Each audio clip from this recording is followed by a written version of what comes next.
जय हिंद दोस्तों। World diplomacy और जियोपॉलिटिक्स अपने चरम पर है।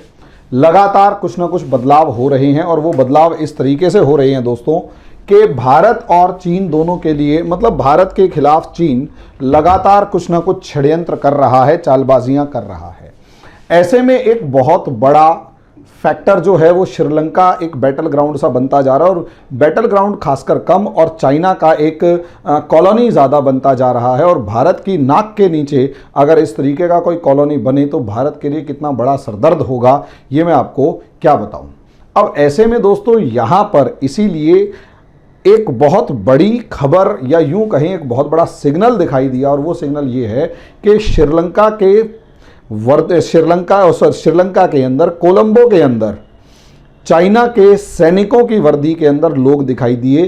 ध्यान से समझिए, चाइना के सैनिकों की वर्दी में लोग दिखाई दिए, या यूं कहें कि चीनी सैनिक दिखाई दिए। अब ऐसे में वहां की जनता भड़क गई, एक तरीके से विद्रोह पर उतारू हो गई। और विद्रोह अभी पूरे तरीके से नहीं हुआ, लेकिन हाँ एक कलेश हो गया। विपक्ष ने संसद में घेरना शुरू किया और मामला काफी हद तक बढ़ गया। तो इसके ऊपर डिस्कशन करने जा रहे हैं। उससे पहले मैं बता दूं कि अगर आप यूपीएससी यानी आईएएस पीसीएस की तैयारी कर रहे हैं दोस्तों, तो आपके लिए बेस्ट अपॉर्चुनिटी है हमारी जीरो टू हीरो सीरीज में जुड़ने की। इसमें हम एनसीईआरटी के बेसिक कंसेप्ट्स को अच्छे तरीके से करवाएंगे, और उसके दम पर आप किसी भी पीटी लेवल के एग्जाम को, मतलब पीटी लेवल का पीटी को, चाहे वो यूपीएससी का हो या किसी स्टेट पीसीएस का हो, अच्छे तरीके से क्रैक कर पाएंगे। और मेंस का अप्रॉक्सीमेट 40% पोर्शन जो एनसीईआरटी पर बेस्ड होता है वो क्लियर हो पाएगा। दोस्तों इसकी फीस अगर आप देखेंगे तो फीस हमने 500 रुपीज़ पर मंथ की रखी है, जो अपने आप में काफ़ी ज़्यादा नॉमिनल है। तो जल्दी से जल्दी आप दिए गए नंबर्स पर कॉल करें, मिस्ड कॉल भी कर दें, अगर नहीं उठाएंगे तो कॉल कर दें, हम अपने आप कॉल बैक कर लेंगे। मिस्ड कॉल करें या फिर व्हाट्सअप करें, ताकि हम जल्दी से, आप हमारे इन बैचेज में लेट ना हो जाए और जल्दी से जल्दी जुड़े।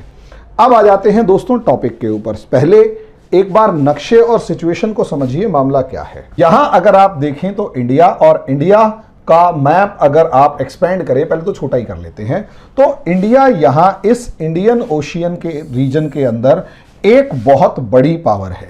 यहां तक कि ऑस्ट्रेलिया से लेकर और किसी भी देश के पास इतनी पावर नहीं है, या नेवल पावर नहीं है जितनी इंडिया के पास है, जितनी स्ट्रेंथ। अब ऐसे में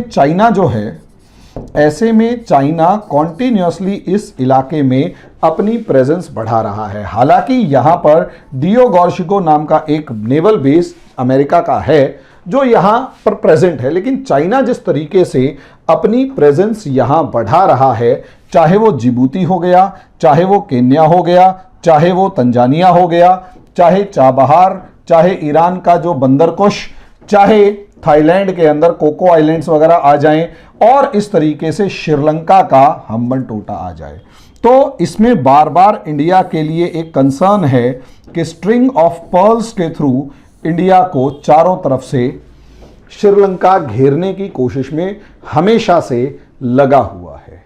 अब चाइना इंडिया को घेरने की कोशिश में लगा हुआ है।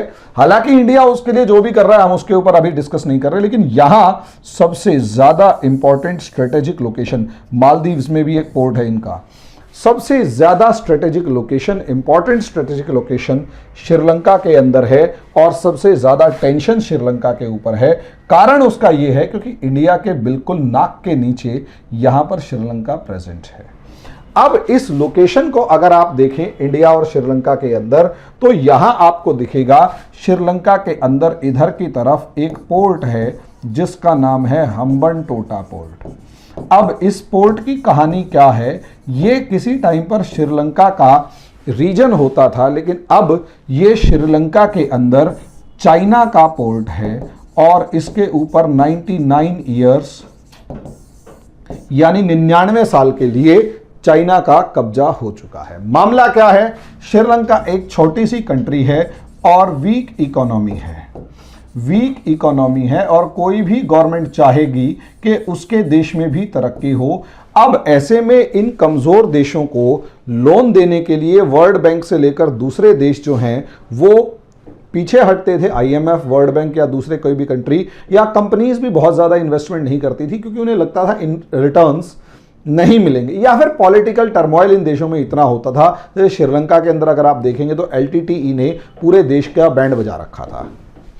अब यहां वीक इकोनॉमी होने की वजह से पूरी दुनिया से इनको कहीं से लोन नहीं मिलता था। ऐसे में दुनिया का सबसे खतरनाक साहूकार चाइना आता है और सुखी लाला जो हमारी पुरानी फिल्मों में होते थे, जो सूदखोर टाइप के, वैसा एक इंसान जो हंसते हुए झूठी और कुटिल मुस्कान के साथ श्रीलंका जैसे देशों को इतना लोन दे देते थे कि यहां ये लोन वापस ना कर पाए।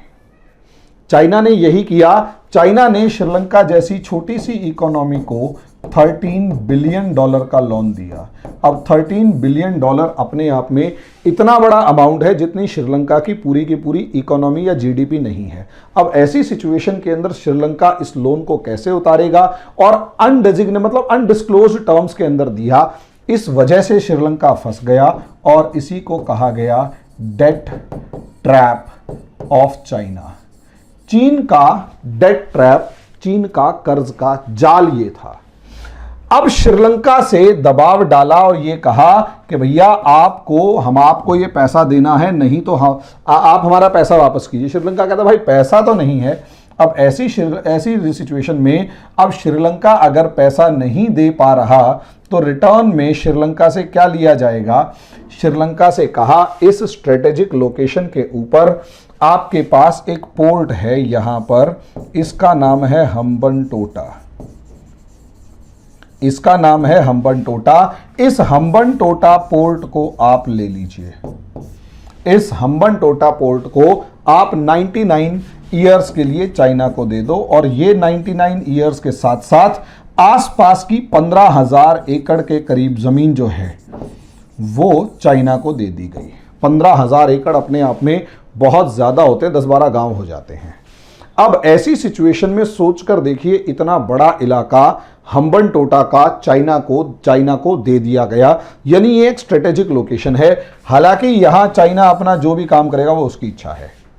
दूसरा, अब क्या किया गया, श्रीलंका ने कोलंबो के अंदर एक कोलंबो पोर्ट सिटी बनाने का प्रोजेक्ट बनाया और उस पोर्ट सिटी को उठाकर चाइना को दे दिया, और चाइना वहां पर एक तरीके का स्पेशल इकोनॉमिक जोन बनाएगा जिसके अंदर करेंसी भी चाइनीज चलेगी, चाइनीज करेंसी होगी, सब चीजें चाइनीज होंगी, चाइना के लोग रहेंगे और रूल्स रेगुलेशन से लेकर हर चीज चाइना की। यानी यहां आप कोलंबो के आसपास जो पोर्ट सिटी की आप बात कर रहे हैं वो पूरी की पूरी चाइना की एक तरीके की कॉलोनी कहो या फिर चाइना की एक टेरिटरी होगी।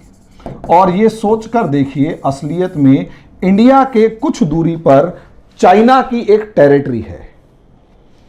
इंडिया से कुछ दूरी पर चाइना की एक टेरिटरी है, और इंडिया के लिए फिर वो कितना बड़ा चैलेंज है आप सोचकर देखिए। इंडिया के लिए वो कितना बड़ा चैलेंज है आप यहां सोचकर देखिए। ये दो चीजें, और यहां पूरा का पूरा श्रीलंका जो है वो एक तरीके से यूं कहें कि डेट के अंदर है, डेट प्रेशर के अंदर है। अब इसे आप इमेजिन करके देखिए, आपके ऊपर लोन दे रखा है और सामने लोन देने वाले का लड़का खड़ा हुआ है। यस, पुराने जमाने में होते थे गांव के जो साहूकार ठाकुर वगैरह होते, ठाकुर तो खैर क्या साहूकार होते थे, या ठाकुर भी जो गांव का ठाकुर होता था, बहुत रईस होता था, उसके लड़के का एटीट्यूड अलग ही होता था। गांव के अंदर एक अकड़ अलग ही होती थी। वही हाल गांव का जो साहूकार होता है, उस साहूकार की अकड़ भी एक अलग ही होती है। उस साहूकार की अकड़ भी अलग ही होती है। यही चीज आप यहां समझिए। डेट के प्रेशर में श्रीलंका के अंदर अब चाइनीज प्रोजेक्ट्स हैं, चाइनीज काम चल रहे हैं, सब चीजें चाइनीज। अब यहां खास बात चाइना की ये है कि चाइना के अंदर चाइनीज वर्कर चाइना के किसी भी प्रोजेक्ट को करने के लिए वो लोकल वर्कर्स को हायर नहीं करते। चाइना के लोग लोकल वर्कर्स, यानी चाइना के लोग अगर श्रीलंका में कुछ काम कर रहे हैं तो वो श्रीलंका के वर्कर्स को हायर नहीं करेंगे। यही चाइना की सबसे बड़ी पॉलिसी है, अपने लोगों को रोजगार देने की, कि दुनिया के दूसरे देशों में काम करो, रोजगार कमाओ और जो पैसा मिलेगा वो हमारे ही देश में वापस आएगा, वहां पर थोड़ी बहुत डेवलपमेंट होगी, उसके बदले में हम उसे कर्ज के जाल में फंसा चुके होंगे। फैक्ट है भाई, नॉर्मली इन्वेस्टमेंट अगर होता है तो नॉर्मल इन्वेस्टमेंट के साथ साथ वहां पर एम्प्लॉयमेंट आता है और उस एम्प्लॉयमेंट की वजह से उस देश में तरक्की होती है। अब चाइना उस एम्प्लॉयमेंट को जिस देश में को लोन दे रहा है वहां तक पहुंचने नहीं दे रहा। अब यहां चाइनीज वर्कर बड़ी संख्या में पहुंचे हुए हैं। अब अगर यहां चाइनीज वर्कर्स पहुंचे हुए हैं बड़ी संख्या में, तो आप अंदाजा लगाकर देखिए, ये जो चाइनीज वर्कर्स हैं यहां पहुंचे हुए हैं, इनके अंदर एक चाइनीज नेशनलिज्म, नेशनल प्राइड है। और वो प्राइड असलियत में जो चाइनीज राष्ट्र होने का एक जो गुरूर है, वो गुरूर होने की वजह से क्या होगा, चाइनीज नेशनल प्राइड है, चीन का एक गुरूर है, और उस गुरूर का होने की वजह से एक सबसे मेन सिचुएशन ये होगी, यहां पर सबसे ज़्यादा मेन सिचुएशन यहाँ ये होती है कि आप वो असलियत में श्रीलंका को ये जताने की कोशिश कर रहे होते हैं कि देखो तुम हमारे दिए हुए टुकड़ों पर पल रहे हो। और वो प्राइड और ज़्यादा बढ़ता है जब आप अपने आप को एक जिसे कहते हैं प्रोटेक्टर ऑफ योर कंट्री के रूप में देखते हो, और प्रोटेक्टर के लिए आप आर्मी ड्रेस पहनना शुरू कर देते हो। यस, आप आर्मी की ड्रेस पहनना शुरू कर देते हो, और खासकर चाइनीज आर्मी की। तो यहां ये जो लोग हैं ये चाइनीज आर्मी के पर्सनल्स नहीं है, पॉसिबली हो भी सकते हैं, लेकिन जिस मामले के ऊपर यहां शोर मचा उसमें यह है कि चाइना के जो वर्कर्स हैं वो चाइनीज ड्रेस पहनकर एक तालाब की सफाई कर रहे थे।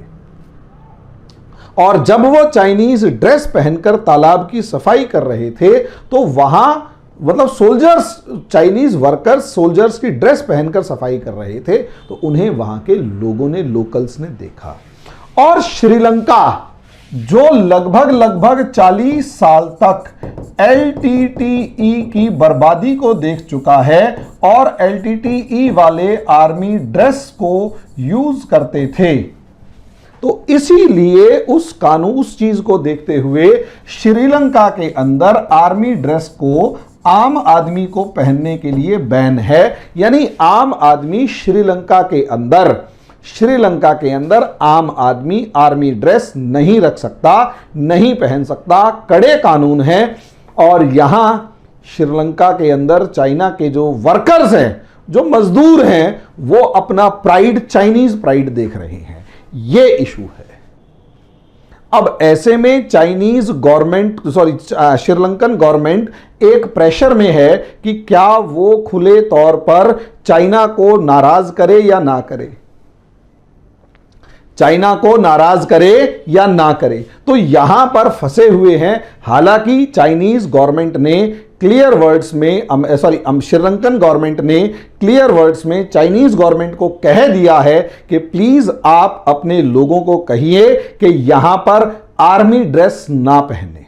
लेकिन इसका इसका रिप्लाई चाइनीज गवर्नमेंट ने नहीं किया है, और यही एक प्रॉब्लम है कि अभी इसका डिस्प्यूट चल रहा है। लेकिन मुझे ऐसा लगता है कि इस मामले के अंदर कुछ ज़्यादा सा टेंशन होगी नहीं इन दोनों के देशों के बीच, क्योंकि एक चाइना, ये जो श्रीलंका है, चाइना के कर्ज के जाल में इतना फंस चुका है कि बेचारा कुछ बोल नहीं पाएगा। और रही बात आम जनता, इस टाइम पर आम जनता को सच्चाई का पता नहीं है, और जब तक आम जनता को चाइना के इस डेट ट्रैप की सच्चाई का पता लगेगा तब तक वो अपना काफ़ी कुछ सॉवरेनिटी चाइना के हाथों खो चुके होंगे। और उसका रिटर्न कैसा होगा वो तो फिर वक्त ही बताएगा। अभी के लिए तो सिर्फ इतना ही है कि श्रीलंका जो है वो फंसा हुआ है चीन के कर्ज के जंजाल में। और खास बात यह है उसकी जो भारत के खिलाफ एक पड़ोसी, बड़े पड़ोसी का होने की वजह से जो एक गुस्सा है वो उसे चाइना की गोद में, मतलब एक अजगर के गोद में जाके बिठा रहा है, और अजगर उसके ऊपर धीरे धीरे अपना शिकंजा कस रहा है, मीठी मीठी आवाजें निकालकर। अब इसका आउटकम क्या होगा वो तो समय बताएगा, लेकिन जो भी होगा वो श्रीलंका के लिए बहुत, भारत के लिए तो केवल एक खतरा है, श्रीलंका के लिए बहुत बुरा होगा। श्रीलंका एक ऐसा देश जो चीन के लिए बिकाऊ है। अब देखते हैं वो कब जाकर बिकता है। अभी के लिए इतना ही, धन्यवाद।